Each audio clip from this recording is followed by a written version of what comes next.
Hello guys, welcome back to my channel Swapna Mondal 154। So guys, তোমরা কেমন আছো? আমি খুবই ভালো আছি। সো আজকে যাচ্ছি আমি নদীতে, কারণ সবাই বলছে নদীতে নাকি অনেক জল পেয়েছে। তার জন্য আমিও আর থাকতে পারলাম না, আমি চলে এসেছি। আমার নদীর কাছেই আমাদের বাড়ি। আমি যদি না যাই আর পাড়ার সবাই চলে এসেছি নদী দেখতে, আমিও শুধু যাইনি। তার জন্য আমিও চলে এলাম। সো গাইস, ওই যে আমাদের নদী, কেমন লাগছে কমেন্টে জানাবে।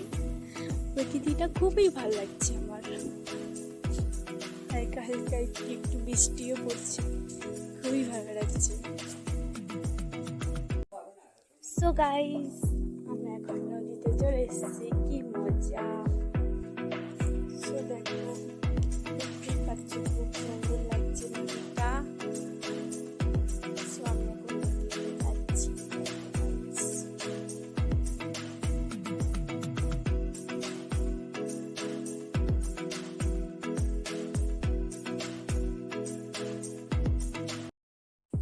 গাইস, আমি নদীতে পৌঁছে গেছি। ওই দেখো, ওটা আমার মা দাঁড়িয়ে আছে। তো আমি এখন এখানে যাচ্ছি। দেখো কত সুন্দর নদী, আমার তো খুবই ভালো লাগছে।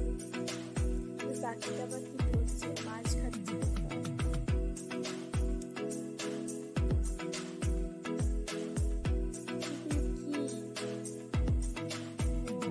এরা এখন ওদের ডিম নিয়ে ব্যস্ত আছে।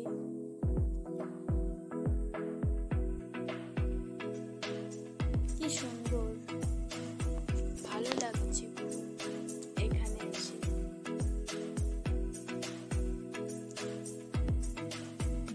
এটা কার যেন জাল পাতা আছে, দেখি তো কার, দেখাই যাক, তাই না গাইস? নদীতে এসেছি, লোকের জালে মাছ পড়েছে নাকি দেখবো না, এটা কখনো হয়? মা আমাকে খুব বকছে, লোকের জালে হাত দিস না। তাও আমি দেখছি,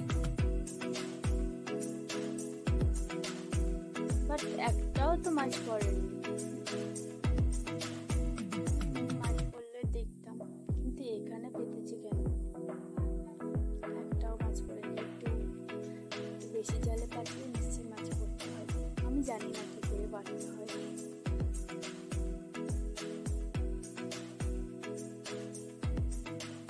আমার মা বকছে বলে আমি চলে এসেছি।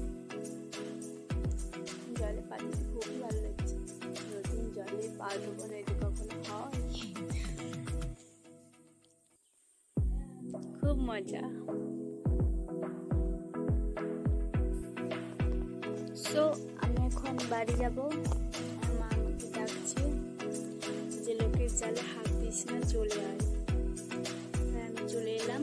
এখন নদীকে টাটা করে আমি বাড়ি চলে যাব।